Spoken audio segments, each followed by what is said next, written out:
Asia, and today we're making Cortido. It's a tangy slaw made from cabbage, carrots, red onions, and jalapenos. You're going to slice all of those ingredients very finely or use a box shredder to shred those.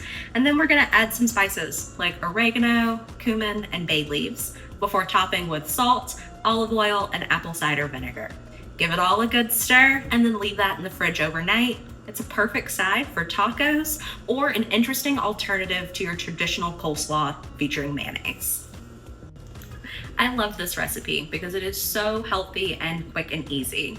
The cabbage is really high in fiber, which will keep you full for longer and aid in digestion, and the carrots are packed with beta carotene, which converts to vitamin A.